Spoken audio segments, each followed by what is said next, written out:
नमस्कार। आप सुन रहे हैं द बॉलीवुड रेडियो और मैं हूं आपके साथ आकाश। दोस्तों, आज के इस पॉडकास्ट में बात राजेश खन्ना की और उस दौर की बात हो रही है जब आराधना रिलीज के लिए तैयार थी। नवंबर 1969 शक्ति सामंत की आराधना रिलीज के लिए तैयार थी, मगर फिल्म के डिस्ट्रीब्यूटर्स में फिल्म को लेकर कोई खास जोश नहीं था। उन्हें डर था कि दर्शक एक नए हीरो को डबल रोल में स्वीकार करेंगे या नहीं। फिल्म शर्मिला टैगोर के नाम पर बिकी थी, लेकिन आराधना में वो भी किसी ग्लैमरस रोल में नहीं बल्कि एक बुजुर्ग मां के गंभीर किरदार में थी। 4 नवंबर 1969 बंबई के मशहूर रॉक्सी थिएटर में आराधना रिलीज हुई। फिल्म के गीत पहले ही मशहूर हो चुके थे। फिल्म का टाइटल गीत सफल होगी तेरी आराधना भी यही बयां कर रहा था कि यह फिल्म शर्मिला के नाम होने वाली है। उस दौर के एक पत्रकार बाद के दिनों में एक इंटरव्यू में बताते हैं, जिन्होंने आराधना की रिलीज को कवर किया था। वो कहते हैं कि रिलीज से पहले लग रहा था जैसे ये फिल्म शर्मिला की मदर इंडिया होने वाली थी, उनके तब के करियर का शायद सबसे बेहतरीन और मजबूत रोल। फिल्म की कहानी और ट्रीटमेंट उस दौर के हिसाब से काफी बोल्ड था। फिल्म के प्रीमियर के दौरान सबने फिल्म की तारीफ की थी, लेकिन फिल्म के पहले शो के दौरान लोगों का रिएक्शन उल्टा था। मुंबई के एक थिएटर में बैठकर यह फिल्म देख रहे शक्ति सामंत निराश होकर बाहर निकल आए। उन्हें लग रहा था कि दर्शकों को उनकी फिल्म पसंद नहीं आई। दिल्ली के प्रीमियर में भी ऐसा ही ठंडा रिस्पांस था। राजेश खन्ना ने बाद में दिए एक इंटरव्यू में इस बात का जिक्र करते हुए कहा था कि डिस्ट्रीब्यूटर्स बिल्कुल भी उत्साहित नहीं थे, क्योंकि एक तो इसमें हीरो एक नया अभिनेता था और वो भी डबल रोल में, और दूसरी खास वजह यह थी कि सेक्स सिंबल के तौर पर मशहूर हो चुकी शर्मिला टैगोर इंटरवल के बाद इसमें एक विधवा के रोल में दिख रही थी और सबको इस फिल्म से बर्बादी नजर आ रही थी और सबने कहा कि ये फिल्म चलेगी नहीं। लेकिन फिर जैसे अचानक से चमत्कार हो गया। हर नए दिन के साथ फिल्म के कलेक्शन बढ़ने शुरू हो गए।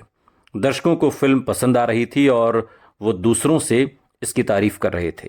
हफ्ता खत्म होते होते फिल्म के ज्यादातर शो हाउसफुल होने लगे। आराधना दिखा रहे थिएटर्स के बाहर लंबी लाइनें लगने लगीं। दरअसल आराधना दिखा रहे देश के कई सिनेमा हॉल्स में कुछ अजीबोगरीब घट रहा था। सिनेमा हॉल के अंदर बैठे दर्शकों की नजरें फिल्म की स्टार शर्मिला टैगोर से ज्यादा मुहासों वाले चेहरे, गुरखा सरीखे दिखने वाले मध्यम कद काठी के हीरो राजेश खन्ना पर जम रही थी। इसका जिक्र करते हुए राजेश खन्ना ने बाद में एक इंटरव्यू के दौरान कहा था कि दिल्ली में आराधना के प्रीमियर में फिल्म की टीम के साथ मैं भी गया था।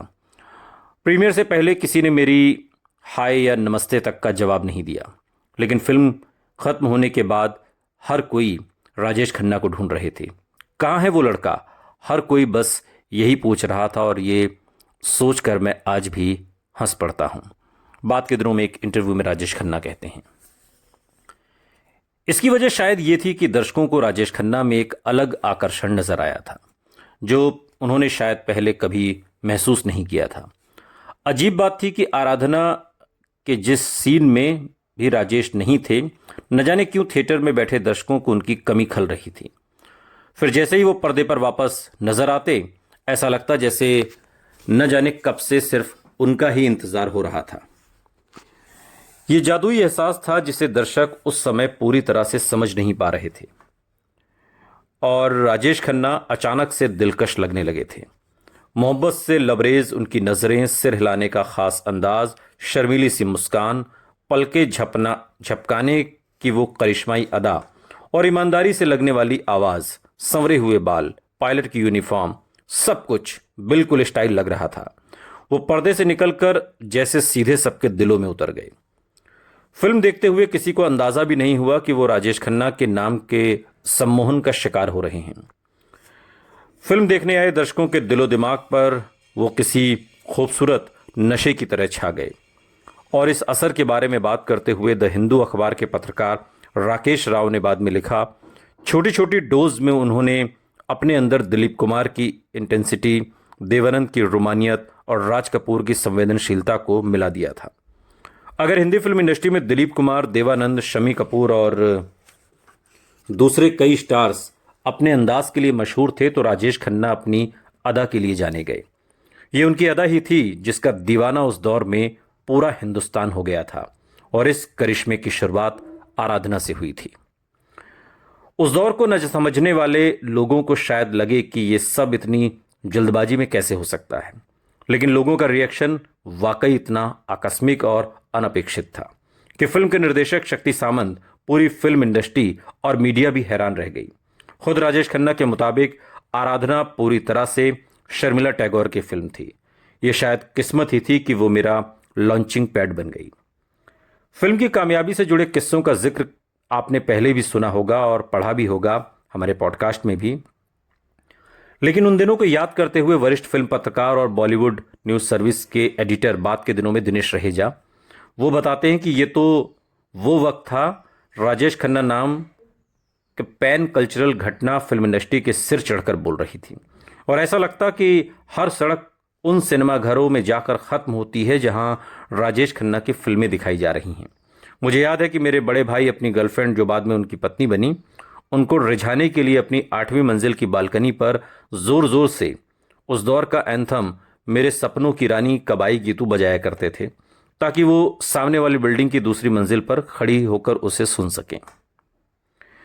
खुली जीप में राजेश खन्ना और सुजीत कुमार पर फिल्माया गया मेरे सपनों की रानी कब आएगी तू वाकई नौजवानों का एंथम बन गया। लड़कियों को ये चाहत दे गया कि कब उनका कोई चाहने वाला इसी तरह खुली जीप में जादुई मुस्कान के साथ नेपाली कैप लगाकर उनका दिल जीतने आएगा। दिलचस्प बात यह कि जब यह गाना दार्जिलिंग में फिल्माया गया था तो उस शूटिंग में शर्मिला टैगोर मौजूद नहीं थी। उनके शॉट्स बाद में स्टूडियो में ट्रेन का सेट लगाकर फिल्माए गए थे और एडिटिंग में बड़े सलीके से जोड़ दिए गए। फिल्म का दूसरा सबसे चर्चित गीत किशोर कुमार ने ही गाया और एक टेक में फिल्माया गया गीत रूप तेरा मस्ताना। इस तरह का एरोटिक सॉन्ग हिंदी फिल्में देखने वाले दर्शकों ने शायद पहले कभी नहीं देखा था। यही वो गीत था जिन पर सवार होकर राजेश खन्ना हर उम्र और वर्ग के दिलो दिमाग पर हमेशा के लिए छा गए। उनका शर्मीले विनम्र नौजवान का व्यक्तित्व, चुंबकीय मुस्कुराहट और ईमानदारी की चाशनी में डूबी दिलकश आवाज। राजेश खन्ना की आवाज बहुत गजब की थी। उनके सम्मोहन और आकर्षण की खास अदा थी। उनकी आवाज बहुत भारी और मर्दाना नहीं थी, लेकिन उसमें एक अजीब सी नफासत थी, ईमानदारी थी जो दर्शकों को यह एहसास दिलाती थी कि जो कुछ भी वो कह रहे हैं वो महज फिल्मी डायलॉग नहीं है बल्कि वही सच है। जो वादा वो अपनी महबूबा से, अपनी माँ से, अपनी बहन या अपने दोस्त से कर रहे हैं, समझ लो कि वो हर हाल में उसे पूरा करेंगे। शायद उनकी बेमिसाल महिला फैन फॉलोइंग की वजह ये भी यही सब था।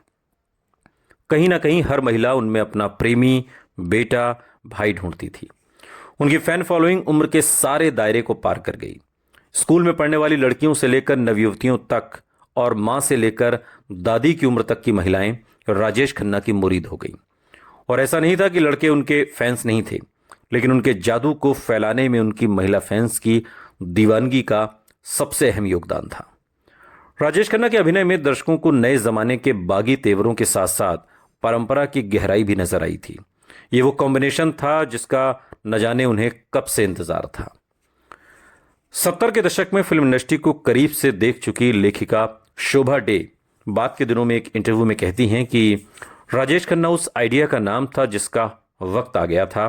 पुराने स्टार्स ढलान पर थे, दूसरे हीरो भी कुछ खास नहीं कर रहे थे। राजेश खन्ना ने अपने सॉफ्ट लुक्स के साथ हिंदी सिनेमा में शुद्ध रोमांस को अमर कर दिया। वो दूसरे हीरोज से बिल्कुल अलग थे। वो ऐसे थे कि आप उन्हें एक बेटे, भाई, प्रेमी, पति, ऐसा लड़का जिसे आप खुशी खुशी अपनी मां से मिलवाने ले जा सकें, वो एक बिल्कुल नया अनुभव था। हालांकि दर्शकों ने तो राजेश खन्ना के लिए अपने दिल खोल दिए थे, मगर इंडस्ट्री के जानकारों और फिल्म समीक्षकों का मानना था कि राजेश वन फिल्म वंडर भी हो सकते हैं। उनसे पहले भी कई ऐसे अभिनेता थे जिनकी पहली फिल्म ने तो कामयाबी के झंडे गाड़े, लेकिन फिर वो फ्लॉप फिल्मों की भीड़ में खो गए। किसी भी फिल्म की कामयाबी उस फिल्म से जुड़े लोगों के लिए बेहद अहम होती है।